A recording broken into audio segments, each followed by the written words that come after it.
Dans les brigades internationales, beaucoup de gens étaient venus non pas que des pays riches de l'Occident, mais du Moyen-Orient et du Maghreb.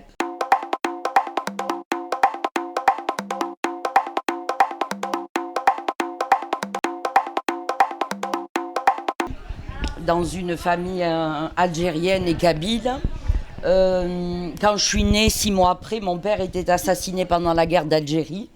Il était un des chefs du MNA marseillais. Donc j'ai baigné avec une mère qui pleurait un mari, 24 ans, 28 ans, mon père et maman. Moi j'ai trois pays, l'Espagne, l'Algérie et la France, et 3 régions de cœur, la Provence, l'Andalousie et la Kabylie.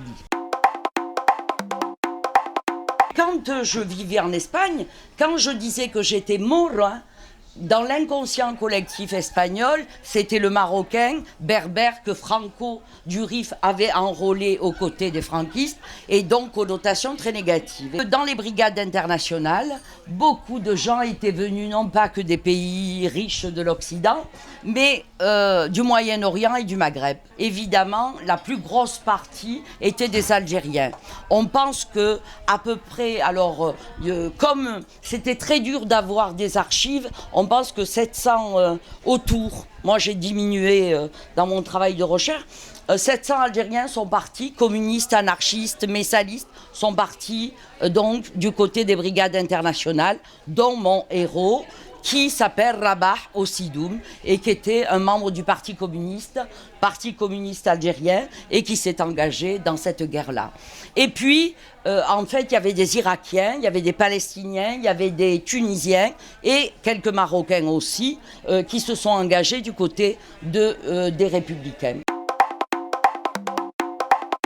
Rabah avait, il était profondément à l'époque anticolonialiste, et donc il s'est engagé dans l'armée française pour se former.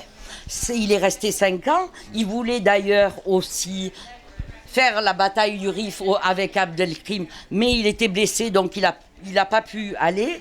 Et puis ensuite, il est venu en tant qu'immigré, et à Billancourt, il a entendu les idées socialistes, communistes et compagnie. Et puis beaucoup sont partis dans la clandestinité, puisqu'il était interdit de partir.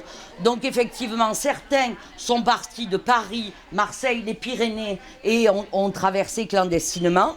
Et d'autres sont allés, comme là-bas, jeudi, il est rentré en Algérie, il est allé dire au revoir à sa famille et à sa mère, et puis en sachant que de toute façon, peut-être qu'il ne la reverrait pas. Effectivement, la maman de Rabah est morte quand il était en Espagne, donc il n'a jamais revu sa mère, et il est mort dans la dernière bataille sur le plateau de Miraflores.